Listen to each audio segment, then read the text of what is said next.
80 of the world's top 500 tech giants have their research and innovation centers in Israel. But how did Israel become one of the most technologically advanced nations in the world?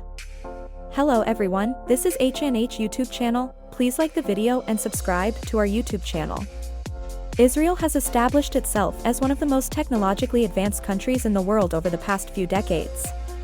With a population of just over 8 million, this country has an incredible 4,000 tech companies.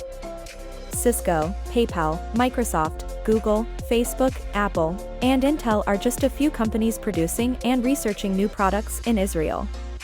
But how did this hotbed of the Middle East sidestep the wars and revolutionize the technology in the world? How did they take the technology world into their hands? Let's find out. Israel is arguably the most controversial country in the world. When the topic of Israel comes up, war, religious or political conflict inevitably comes up. But today we will try to shed some light on the other side.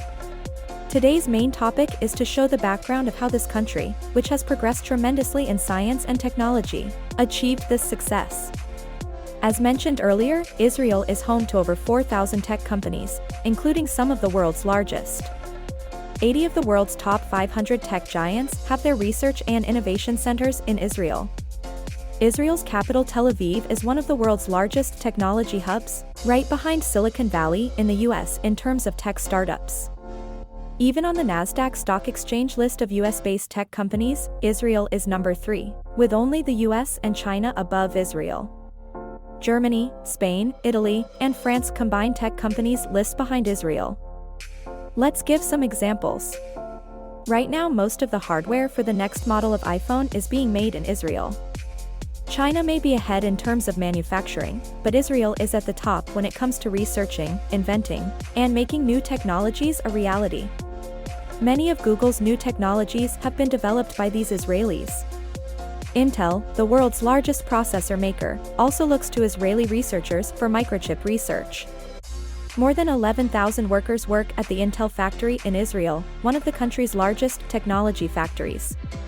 Bill Gates' Microsoft is also considered a quasi-Israeli company, meaning that some Israeli technologists have contributed to developing the Windows software that runs on your computer.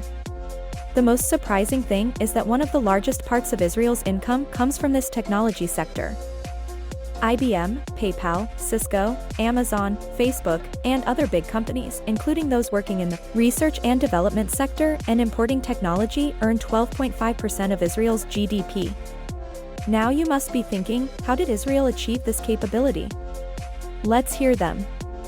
The 1990s are considered the worst 10 years in Israel's history, especially economically. The financial system collapsed due to inflation of almost 100% every year, budget deficit, and debt burden then folded on the foreheads of people in every corner of the country. Israelis have to rely entirely on foreign aid to survive. At the end of the decade, Israel was trying to get out of this mess, just as some 800,000 Jews arrived from the disintegrating Soviet Union. The number may seem small, but it was enough to make the fragile state of Israel even more deplorable at the time. Now the headache of Israel is on how to create employment for so many unemployed people. Israel has only one way to shake up the entire economic system. At first, the Israeli government tried to encourage entrepreneurs to take up new ventures, but how can new entrepreneurs come forward in a country with no money? Who else would invest their precious money in a troubled country like Israel? And then the government realized that it is possible to get out of this situation only through the investment of international companies. And from there the Yozma program started. Yozma means initiative in Hebrew. Under this plan, the government of Israel created 10 funds worth $100 million each. The Israeli government will hold a 40% ownership stake in the company by investing $8 million behind the foreign company's $12 million investment. If there is a profit, then the foreign company can pay the government money with little interest and become the owner of the entire company, i.e., the whole profit for the investors. On the other hand, although the Israeli government may not seem to be making any profit, the new companies and employment generated from the taxes will cover the cost of the government's investment. And the practical results of this plan could not have been better. International companies started investing in Israel, with money earmarked for the implementation of any idea. Within the first 8 years, the number of funds rose from 20 to 513. And the result? Israel is now considered the capital of entrepreneurship, and according to statistics, the amount of investment behind each employee of each company is increasing by $150 per year. In comparison, this is 40 times more than the investment behind an entrepreneur in Spain. And not only money, but along with money comes mountains of experience.